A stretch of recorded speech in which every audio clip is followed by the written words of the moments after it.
Everyone, welcome back to लक्ष्य academy. Once again आप सभी का फिर से स्वागत है हमारे प्लेटफॉर्म पे। लक्ष्य अकेडमी के इस प्लेटफॉर्म पे आपका फिर से स्वागत है। यहाँ पे हम अपना कॉमर्स का क्रैश कोर्स कर रहे हैं, जो कि एक 100 डेज चैलेंज है। 100 डेज में हम अपने 10 यूनिट्स को कंप्लीट करने वाले हैं यहाँ पे, ठीक है। अभी तक हमने यूनिट 1 कंप्लीट कर लिया है और हम कंटिन्यू कर रहे हैं अपने यूनिट 2 के साथ। देखिए, यूनिट 2 जो है अकाउंटिंग एंड ऑडिटिंग का, ये आपका काफी वास्ट है, ठीक ना। तो पूरे यूनिट को कंप्लीट करवाने के बाद अगर टेस्ट लिया जाएगा तो उसमें बहुत सी चीजें क्या है, आपसे पीछे का जो आपने रिवीजन किया होगा वो छूट जाएगा। तो रिवीजन के साथ साथ मतलब जितना कुछ पोर्शन हम करेंगे और बीच में एक दो मॉक टेस्ट डाल देंगे साथ, सो दैट कि आपका रिवीजन हो जाए, है ना। अगर मॉक टेस्ट में आप सारे क्वेश्चन अटेम्प्ट कर पाते, मतलब आपकी प्रिपरेशन ठीक चल रही है, राइट ट्रैक पे चल रही है। कुछ अगर छूट जाता है या नया कॉन्सेप्ट आता है वहां पे क्वेश्चंस के थ्रू, तो आप देख लेंगे उसको जाके और फिर से रिवीजन हो जाएगा आपका, है ना। तो इसीलिए बीच में आज की क्लास जो है एक मॉक टेस्ट है ना। किन का? फाइनेंशियल अकाउंटिंग का, देन आपका जो आपका पार्टनरशिप किया है आपने उसका, और कॉर्पोरेट का रही है। बस इन दो चीजों का हमने मिक्सअप करके प्रीवियस ईयर क्वेश्चंस प्लस जो क्वेश्चंस आ सकते हैं उनको मिला करके एक टेस्ट तैयार किया है, सो दैट आपको पता चल सके कि आपकी प्रिपरेशन कैसी चल रही है ना।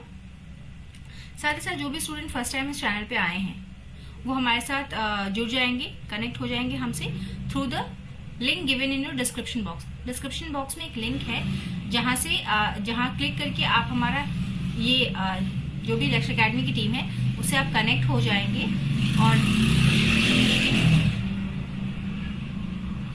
जो भी पीडीएफ वगैरह अपलोड करते हैं हम, है ना, क्लास की पीडीएफ वगैरह जो भी अपलोड करते हैं, कोई इन्फॉर्मेशन है वो अपलोड करेंगे, या क्लास का नोटिफिकेशन, जो भी चीजें हैं रिलेटेड वो सारी आपको वहां से मिल जाएंगी।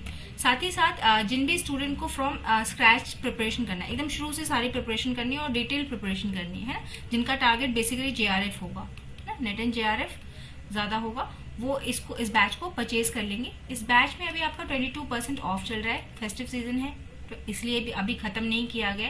फेस्टिव सीजन ओवर हो जाएंगे तो मे बी ये आपका कम कर दिया जाए या खत्म कर दिया जाए। तो इस 22% डिस्काउंट के लिए आप कोड लगाएंगे PO22 का, ओके। चलिए, ये सब क्लास की बातें। अब आते हैं अपनी क्लास पे, जो कि आपका टेस्ट है। पहला क्वेश्चन आपकी स्क्रीन पे है कि which of the following is a, मतलब ओपनिंग कैपिटल का आपका कौन सा इक्वेशन इसमें सही है। ऑप्शन ए है आपका opening capital is equal to closing plus additional capital minus drawing minus profit. नहीं। Opening capital is equal to closing capital plus drawing minus additional capital minus losses. ये भी नहीं। फिर आपका opening capital is equal to closing capital plus drawing, correct, जो भी drawing किया add कर देंगे, माइनस योर एडिशनल कैपिटल, जो भी कैपिटल आपने ऐड किया है उसको ऐड कर देंगे एंड उसको हटा देंगे और प्रॉफिट को भी आप डिडक्ट कर देंगे। ये आपका ऑप्शन जो है ये करेक्ट है, ओके। यही आपका करेक्ट ऑप्शन है। आपका ओपनिंग कैपिटल क्या होता है? क्लोजिंग कैपिटल, उसमें हम ड्रॉइंग्स ऐड कर देते हैं और कोई भी एडिशनल अगर कैपिटल हमने लगाया है तो उसको हटा देंगे और प्रॉफिट्स को हटा देंगे, ठीक है। नेक्स्ट है आपका, नेक्स्ट क्वेश्चन है कि अकाउंटिंग की पूरी आपको सीक्वेंस दी गई है ना, उसमें से आपको करेक्ट आंसर चूज करना है। मतलब क्या कि आपको पूरा अकाउंटिंग, इस क्वेश्चन से हम क्या समझ सकते हैं कि हमको पूरा अकाउंटिंग का प्रोसेस पता होना चाहिए कि कैसे कैसे अकाउंटिंग होती है। देखिए, सबसे पहले लिखा हुआ है जर्नलाइजिंग द ट्रांजैक्शन, देन लिखा है recording the business transaction in the books of entry. Books of entry आपकी सबसे पहली चीज होती है। तो यहाँ से हमको इतना तो पता है कि बुक्स ऑफ एंट्री जहां भी है बी वाला वो सबसे आगे होना चाहिए। देखिए, एक ही जगह हमको मिल गया कि ऑप्शन डी जो है वहां पे बी सबसे आगे है, बट स्टिल हम आगे देख लेते हैं। Preparation of annual final statement और यहाँ ट्रायल बैलेंस। तो फाइनल स्टेटमेंट सबसे लास्ट में बनेगा, एनुअल फाइनेंशियल स्टेटमेंट जो होता है सबसे लास्ट में बनता है। देखिए सी कहाँ पे है? सी आपका यहाँ पे, यानी कि हमको डबल कंफर्म हो गया कि जो हमारा ऑप्शन डी है वही आपका करेक्ट है। देखिए, और इस तरह के क्वेश्चन ना काफी आपके नेट जेआरएफ में पूछे जाते हैं। आपको 2-3 स्टेटमेंट दे दिया जाएगा, उसको अरेंज करने के लिए बोला जाएगा, या लिस्ट 1 लिस्ट 2 दे दी जाएगी, उसको मैच करने के लिए बोला जाएगा। तो उसमें अगर आप एक दो को भी पकड़ लेते हो ना तो आपको पूरा क्वेश्चन क्या है वो करेक्ट हो जाता है, ओके। और ये क्वेश्चंस देखने में जितने टफ लगते हैं ना उतने ही इजी होते हैं। तो हमारे यहाँ पे ऑप्शन क्या हो जाएगा? Option D.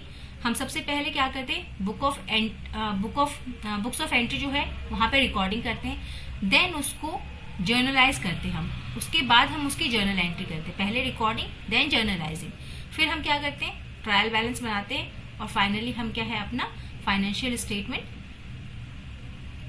लास्ट ईयर के एंड में, मतलब पूरा जो एनम है, पूरा जो साल है वो खत्म होने पे हम उसका क्या है फाइनेंशियल स्टेटमेंट बनाते हैं, वित्तीय विवरण तैयार करते हैं।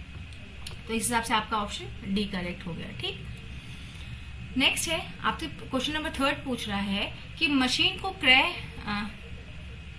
क्रय के स्थान से स्थापना के स्थान तक ले जाने के लिए दिया गया परिवहन व्यय कैसा व्यय है ना। एक होता है आपका कैपिटल रिवेन्यू एक्सपेंडिचर होता है, एक कैपिटल एक्सपेंडिचर होता है, एक डिफर्ड रिवेन्यू एक्सपेंडिचर होता है। कैपिटल रिवेन्यू एक्सपेंडिचर कौन सा होता है, जो आपका पीरियोडिक बेसिस पे लगे, मतलब हर साल लगे, बार बार लगे, है ना, मतलब बार बार वो लगता रहेगा। तो देखिए यहाँ पे क्या कह रहा है, ये हो गया आपका रिवेन्यू। कैपिटल क्या हुआ कि एक बार वो एक्सपेंडिचर लगे, जैसे आपका मशीन का कॉस्ट, एक बड़ी मशीन आपने खरीदी, प्लांट आपने खरीदी, बिल्डिंग खरीदी फैक्ट्री के लिए, कोई फैक्ट्री खरीदी, तो ये सब क्या, ये सब बार बार नहीं होती है, एक बार होती है। हर साल आप नया प्लांट नहीं लगाते, नई फैक्ट्री नहीं लगाते, है ना। तो ऐसे कैपिटल्स क्या, ऐसा खर्चा कैसा होता है, कैपिटल नेचर का, पूंजीगत। देन होता है deferred revenue expenditure. Deferred revenue expenditure क्या है कि ऐसा खर्चा, देखिए इसमें रिवेन्यू भी आ रहा है इसमें, और आपका एक्सपेंडिचर भी आ रहा है। तो ये किस तरीके के एक्सपेंडिचर होते हैं, किस तरह के व्यय होते हैं, ऐसे व्यय जो हमने अभी कर तो दिए, लेकिन इसका फायदा हमें आगे आने वाले सालों में हमें फायदा होगा, इससे हमें इस खर्चे से हमको आगे आने वाले सालों में हमको क्या है, रिवेन्यू मिलेगा। ओके, तो ऐसे खर्चों को हम क्या बोलते हैं, स्थगित राजस्व व्यय बोलते हैं। ओके, तो हमको बताना ये ट्रांसपोर्टेशन कॉस्ट जो इंस्टॉलेशन में लगता है, ये किस नेचर का होता है, ये किस नेचर का होता है, आपका कैपिटल नेचर का। ठीक है, ये एक बार ही लगेगा, बार बार आप मशीन को उठा के यहाँ से उठा के वहां और वहां से उठा के यहाँ नहीं करते रहेंगे। एक बार जो मशीन इंस्टॉल हो गई वो एक जगह पे इंस्टॉल रहेगी। ठीक है, तो उसका जो कॉस्ट है वो आपका एक बार ही लगेगा, कैपिटल कॉस्ट है हमारा। नेक्स्ट कहते हैं कि मशीन को क्रय के स्थान से, देखिए बिल्कुल क्वेश्चन वही है, बस यहाँ पे कह रहा है कि उसका इंश्योरेंस जो होगा वो कैसा होगा। तो भैया अगर इंस्टॉलेशन की बात है, फिर वही बात आ गई कि बार बार हम इंस्टॉल नहीं करेंगे, तो वो कैसा होगा, हमारा कैपिटल होगा जी, कैपिटल ही होगा। रिवेन्यू नहीं होगा, डिफर्ड रिवेन्यू नहीं होगा, और नन ऑफ द अबव तो बिल्कुल ही नहीं होगा। ओके, देखिए इससे आपको ये क्लियर हो गया ना कि अगर हमको ये 3 चीजों का मतलब पता है ना, तो हम ये सारी चीजें कर सकते हैं।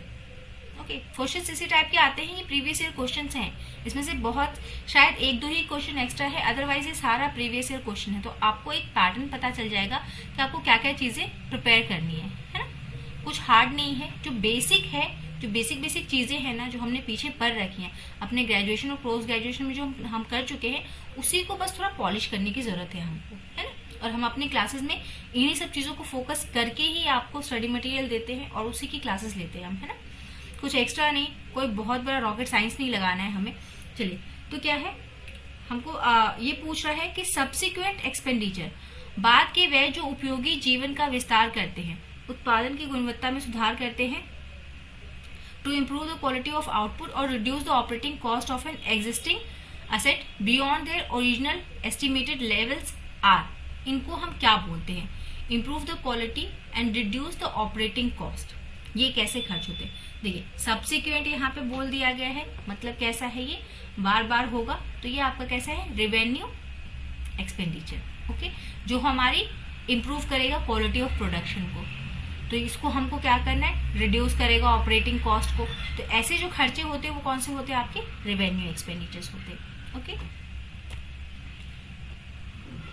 अब आपसे पूछा है कि लेखांकन अवधारणा, अकाउंटिंग कॉन्सेप्ट्स, ये हमने पूरा डिटेल में अपनी क्लास में किया हुआ है, सारे के सारे जो भी हैं विद एग्जाम्पल्स हमने सॉल्व किए हैं, मतलब सबको समझा है अच्छे से, सारी चीजें इसकी डील की गई हैं, और ये क्वेश्चन आया हुआ है। ओके, 20 या 24 में आया है ये question.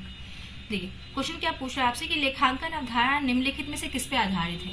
Accounting concepts are based on certain assumption, certain accounting records, dual aspect concept और गोइंग कंसर्न कॉन्सेप्ट। किस कॉन्सेप्ट पे आपका बेस्ड है, तो ये इसका आंसर क्या है आपका कि ये जो हमारे पास कॉन्सेप्ट्स है ना, ये किस पे बेस्ड है, हमारे सर्टेन एजम्पशंस पे, कुछ धारणाएं हैं जिसके बेसिस पे क्या है, पूरा लेखांकन अवधारणा जो है आपका तैयार किया गया है। अवधारणाएं क्या है आपकी, रिटन रूल्स एंड रेगुलेशन है जिनके अकॉर्डिंग क्या है हम पूरा अपना अकाउंटिंग का प्रोसेस करते हैं। आपका अकाउंटिंग प्रिंसिपल होता है। अकाउंटिंग प्रिंसिपल को हम दो भागों में बांट देते हैं। हल्का सा पॉलिशिंग, प्रिंसिपल को हमने 2 भागों में बांटा था, कॉन्सेप्ट्स एंड कन्वेंशंस। कन्वेंशंस में आपको ध्यान रखना है कि 4 ही कन्वेंशंस हैं हमारे पास, CCDM।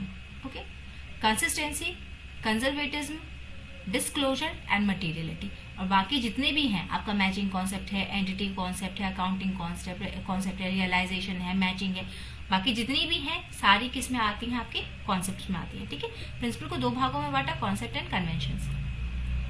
चलिए नेक्स्ट क्वेश्चन कहता है कि make sufficient provision for the losses and, देखिए, भविष्य के नुकसान के लिए पर्याप्त प्रावधान करे लेकिन भविष्य के मुनाफों की आशा ना करे। ये जो एक स्टेटमेंट है, this statement is in accordance to the concept of, देखा जैसे हमने अभी कहा कि कुछ कॉन्सेप्ट्स हैं और कुछ कन्वेंशंस हैं। तो इन कॉन्सेप्ट्स में एक अवधारणा ऐसी आती है कि जो अकाउंटिंग है उसके लिए कहा जाता है कि भविष्य के नुकसान के लिए तो आप प्रावधान करें, आप प्रोविजंस बनाएं कि कल की डेट में आपको ये नुकसान हो सकता है। जैसे बेड डेट, हम बेड डेट के लिए प्रोविजन बनाते हैं, ये भी हमने क्लास में काफी अच्छे से डिस्कस किया है कि बेड डेट्स का प्रोविजन बनाते हैं। हम टैक्सेशन के लिए प्रोविजन बनाते हैं, हमको टैक्स पे करना है, तो हम बहुत सारे, कोई एक्सीडेंट हो जाता है इसके लिए प्रोविजन बनाते हैं, हमको एम्प्लॉय की बेनिफिट के लिए प्रोविजंस हम बनाते हैं, हम बहुत सारे प्रोविजंस बनाते हैं। तो ये हम किस लिए बनाते हैं कि भविष्य में अगर कोई हमको नुकसान होता है तो हम पहले से उसके लिए तैयारी करके रखते हैं, है ना। लेकिन मुनाफे के लिए कोई हमको आशा नहीं रखनी कि हमको मुनाफा होगा या नहीं होगा, तो कितना होगा, हमको ये सब नहीं ध्यान देना। तो ऐसी जो अवधारणा है ये किस पे बेस्ड है, आपका मैचिंग पे बेस्ड है, ऑब्जेक्टिविटी पे बेस्ड है, कंजर्वेटिज्म पे बेस्ड है या मटेरियलिटी पे बेस्ड है। तो इसका सही आंसर क्या हो जाएगा आपका, ये कंजर्वेटिज्म। कंजर्वेटिज्म हमें कहता है कि आप थोड़े कंजर्वेटिव रहिए, थोड़े रूढ़िवादी रहिए। मतलब आप क्या है कि आप ये सोच के चलिए कि कल को आपको लॉस हो सकता है, इतने का होगा, और उसके लिए आप तैयार रखिए। जैसे हम अपने घर में सेविंग्स करते हैं ना, ये भी हमने क्लास में काफी अच्छे से डिस्कस किया हुआ है कि हम सेविंग्स बना के रखते हैं। सेविंग्स हम किस लिए रखते हैं, सो दैट कि फ्यूचर में जब हमें पैसों की जरूरत पड़े तो हमारे पास पर्याप्त पैसे रहे, है ना। उस वक्त हम मतलब उस सिचुएशन को बहुत अच्छे से हैंडल कर पाए, इसलिए हम सेविंग्स करके रखते हैं। वैसे ही कंपनियां क्या करती हैं, प्रोविजंस बना के रखती हैं लॉसेस के लिए, और वो किस पे बेस्ड होता है, आपका कंजर्वेटिज्म पे। ओके, नेक्स्ट हम आते हैं, नेक्स्ट क्वेश्चन है आपका, बार बार हम कह रहे हैं कि ऐसे ही क्वेश्चंस आते हैं, है ना। आप ज्यादा दिमाग नहीं लगाएंगे, बस आपका जो सिलेबस है प्रिपरेशन करने से पहले, मैंने आगे के क्लासेस में भी आपको बताया है कि बस आपको 2 काम करना है if you want to clear your NET and JRF। Okay, JRF ही निकलेगा अगर आप इसी स्ट्रैटेजी से प्रिपेयर करेंगे, तो JRF ही निकलेगा। और JRF अगर नहीं निकला तो डैम श्योर के नेट निकल ही जाएगा, अगर आप स्ट्रिक्टली फॉलो करते हैं ये तो, बिकॉज ये एक आजमाया हुआ है। ओके, ये आजमाया हुआ नुस्खा है, ऐसे हम हवे में नहीं बोल रहे हैं, है ना। तो आप 2 काम करेंगे कि एक तो पहले अपना पूरा सिलेबस अपने पास रखेंगे, और सिलेबस का हर एक टॉपिक आप रिवाइज करेंगे, है ना। बहुत ज़्यादा डिटेल में नहीं जाना है, बहुत से आपको मतलब बहुत से लोग आपको बताएंगे कि नहीं ये पढ़ना पड़ता है, वो पढ़ना पड़ता है, इतना कुछ नहीं करना आपको बस सिलेबस अपने पास रखना है। और एटलीस्ट 5 ईयर का क्वेश्चन पेपर अगर नहीं है आपके पास तो ज़रूर परचेज कीजिए, और प्रीवियस ईयर क्वेश्चंस को लगाइए, और उन्हीं से रिलेटेड जितने भी टॉपिक्स हैं ना सबको रिवाइज कर जाइए, है ना। वैसे हम कर रहे हैं, और हमने आपको बताया कि सारी चीज़ें तो हम यहाँ यूट्यूब पे कवर नहीं कर सकते, है ना, because we have limited time. लेकिन हम आपको एक रूपरेखा जरूर दे देंगे, वो टॉपिक्स हम आपको जरूर बता देंगे, कुछ का डिस्कशन करेंगे, कुछ आपको होमवर्क में हम देते हैं, है ना, कि कुछ थोड़ा हमने यही टैगलाइन ही सोचा है हमारे इस 100 डेज चैलेंज के लिए कि थोड़ा सा हमारा एफर्ट, बाद बाकी आपका डेडिकेशन, और इन दोनों की मदद से आप जरूर से नेट JRF क्लियर कर लेंगे। ओके, तो देखिए क्वेश्चन क्या है कि capital in the business is, व्यवसाय में पूंजी की देयता के रूप में माना जाता है। मतलब कि कैपिटल जो है उसको हम एज अ लायबिलिटी मान के चलते हैं, है ना। कैपिटल जो होता है हमारा किस साइड में दिखता है, बैलेंस शीट के लायबिलिटी साइड में दिखता है, हम उसको लायबिलिटी मानते हैं। तो ऐसा किस वजह से, डुअल एस्पेक्ट कॉन्सेप्ट की वजह से। देखिए कॉन्सेप्ट के क्वेश्चंस बार बार आए हुए हैं, तो कॉन्सेप्ट कन्वेंशन तो आपको रट लेने हैं, है ना, कि किसका क्या मतलब होता है, ये आपको एकदम रट जाना है। तो ये किस वजह से होता है, डुअल एस्पेक्ट की वजह से नहीं, बिजनेस एंटिटी की वजह से जी, गोइंग ऑन की वजह से नहीं, एक्यूरल की वजह से नहीं, ये किस वजह से होता है, बिजनेस एंटिटी कॉन्सेप्ट की वजह से। बिजनेस एंटिटी मतलब कि जो बिजनेस है और जो आपकी कंपनी है, दोनों अलग अलग चीजें हैं, दोनों का अपना अस्तित्व है, ठीक है, दोनों की लायबिलिटीज अपनी अलग अलग है, मतलब दोनों एक दूसरे से पृथक है, ये तो सबसे बेसिक वाला है। तो इसी वजह से हम कैपिटल को क्या मानते हैं, लायबिलिटी मानते हैं, ठीक है। अब ये आपका पार्टनरशिप का क्वेश्चन, एक क्वेश्चन लिए है जिसमें आपका जो आपका प्रॉफिट शेयरिंग रेशियो है वो काफी हो जाएगा। इसका टेस्ट फिर से होगा, है ना, अगर आपको सारा आ गया है, ये सारी चीजें आप सही सही कर पा रहे हैं, 10 क्वेश्चन है आई थिंक, ये 10 क्वेश्चन अगर आप सही सही एकदम एक भी बिना गलती के कर ले रहे हैं, तब तो आप मानिए कि ठीक है, थोड़ा सा रिवीजन चाहिए, अभी भी रिवीजन चाहिए। Syllabus, your 5 years question paper का डिटेल एनालिसिस एंड उसकी तैयारी, और एक और चीज रिवीजन, मल्टीपल रिवीजन, ये 3 मिला के ना डेफिनेटली आपका निकलेगा, नेट डेफिनेटली क्लियर होगा। अब देखिए हमको कहता है, क्वेश्चन है कि XYZ 3 पार्टनर्स हैं जो अभी तक प्रॉफिट लाभ कैसे साझा कर रहे थे, 6:5:3 के रेशियो में। फिर इन्होंने क्या किया, एक नया पार्टनर को एडमिट किया, न्यू पार्टनर एडमिटेड, जिसका नाम था ए। कितने पे उसको लेके आए हैं, उसको बोला कि हम तुमको अपनी प्रॉफिट में 1/4 शेयर देंगे, 1/4 हिस्सा तुमको देंगे जितना भी प्रॉफिट हम लेंगे, ओके। अब हमसे पूछ रहा है कि जब इस कंडीशन पे ये आया है ए बिजनेस में, तो आप बताइए कि XYZ का सेक्रीफाइसिंग रेशियो कितना होगा, है ना।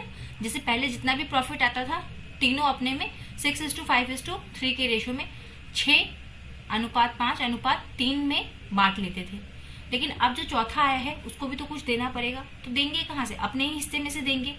अगर ये नहीं होता तो सारा प्रॉफिट तो हमारा होता, बट अब कुछ इसको देना पड़ेगा, तो कुछ हमने त्याग किया होगा, कुछ सेक्रीफाइस किया होगा, तो ये वो त्याग वाला अनुपात क्या है हमको पता करना है, ओके।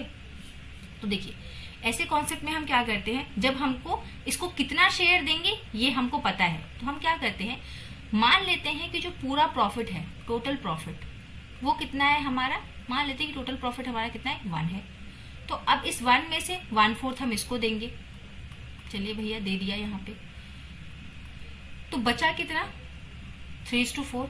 अब ये 3:4 बचा, इसी में से तो ये लोग शेयर करेंगे ना, तो अब इसके बेसिस पे जो इनका नया प्रॉफिट शेयरिंग रेशियो आएगा उसी से हमको सेक्रीफाइसिंग पता चल जाएगा।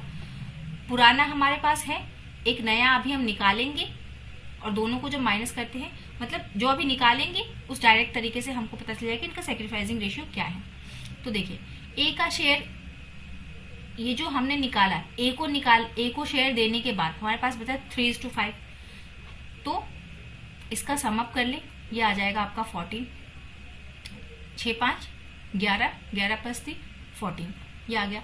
अब एक्स का जो सेक्रीफाइसिंग रेशियो है वो डायरेक्ट आपका निकल जाएगा, कैसे, देखिए इसका ये पुराना रेशियो है, दिस इनटू में नया वाला, ये कितना आ जाएगा, ये आ गया आपका 56 और ये आ गया आपका 18, ये एक्स के लिए। वाई के लिए आपका ऐसे ही कर लेंगे, 5:14 × 3/4, क्योंकि इसमें से ही हम शेयर देने वाले हैं इनको, और बाकी जो जितना शेयर इनको मिलेगा, क्योंकि ये ए को हटाने के बाद आया, तो हमको यहाँ से डायरेक्ट सेक्रीफाइसिंग रेशियो मिलेगा।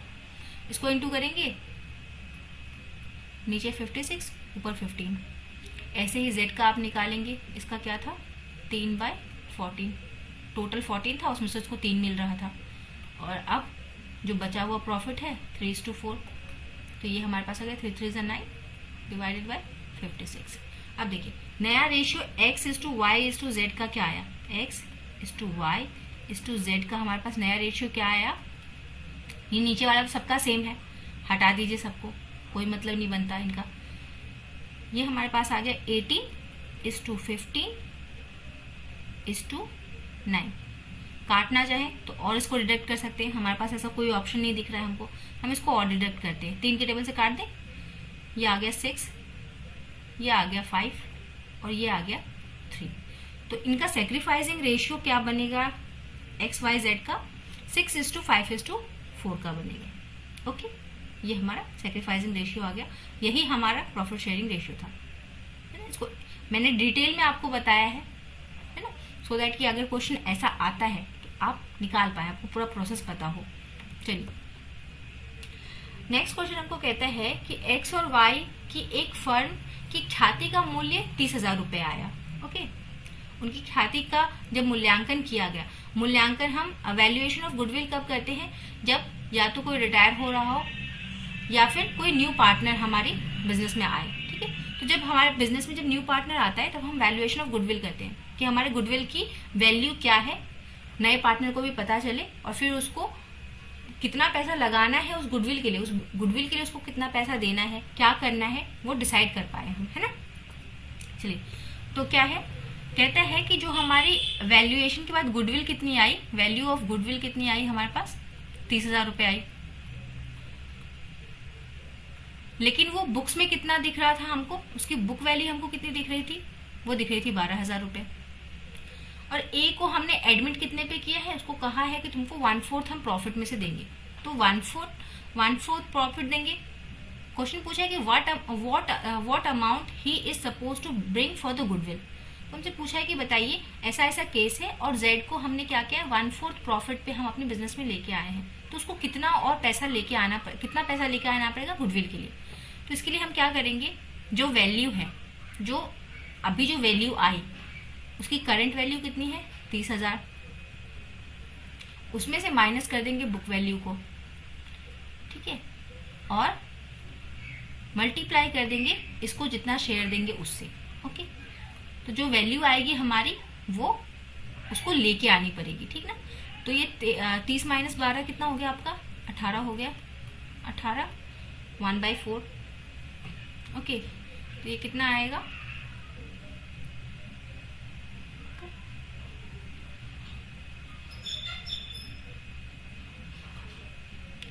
ये आपका आएगा 4,500, है ना, 4,500 ही आएगा। जब आप इसको कैलकुलेट करोगे तो 4 4 16 और बाकी जो बचेगा ये आपका 4,500 इसका आंसर आ जाएगा। तो ये जो गुडविल है जो 30,000 की दिख रही है, उसके लिए इस बंदे को, नए पार्टनर को आपका 4,500 रुपये लेके आना पड़ेगा। ओके, जाके आप अभी रिवीजन करेंगे इन 2 चैप्टर्स का, जाके सारा कॉन्सेप्ट पढ़ जाइए, जो हमने क्लास में किया है उसको साइड में रख लीजिए और बाद बाकी आपके पास जितने नोट्स हैं सिलेबस में से देख के सारा रिवाइज एक बार कर लेंगे। ओके, जो हो गया वो बहुत अच्छी बात, जो नहीं हुआ उसको प्रैक्टिस करेंगे, ऐसे क्वेश्चन आप करेंगे, हो जाएगा। ठीक है, चलिए जाते जाते जिन भी स्टूडेंट्स को कॉम्प्रिहेंसिव बैच करना, अगर आपका कोई फ्रेंड हो या कोई भी हो जिसको करनी है कॉम्प्रिहेंसिव बैच, अगर प्रिपरेशन करनी है, ओके, तो उन तक भी इन्फॉर्मेशन पहुंचा देंगे, है ना। ये कॉम्प्रिहेंसिव कॉमर्स का बैच हमारा लॉन्च हुआ है, अभी इस पे 22% का ऑफ चल रहा है फेस्टिव सीजन से, कुछ आपके डिमांड से ऑफ हुआ था और कुछ फेस्टिव सीजन की वजह से ऑफ चल रहा है। अभी 22% का ऑफ है, अच्छा खासा ऑफ है। इसके लिए कोड है आपका PO22 का, ठीक है, कोड लगाएंगे आपको 22% का डिस्काउंट मिल जाएगा। यहाँ पे हम यूनिट वाइज डिटेल क्लासेस लेते हैं, मॉक टेस्ट लेते हैं, 4000 प्लस MCQs होंगे, लाइव एंड रिकॉर्डेड क्लासेस हैं, PDF नोट्स डाउनलोडेबल फॉर्म में, डाउट सॉल्यूशन क्लासेस हैं आपके पास, कोई भी किसी भी तरीके का डाउट होता है उसका सॉल्यूशन आपको क्लास में प्रोवाइड कराया जाएगा। ठीक है, चलिए, thank you everyone, thank you for joining the session, have a nice day and keep revising and studying. चलिए, थैंक यू।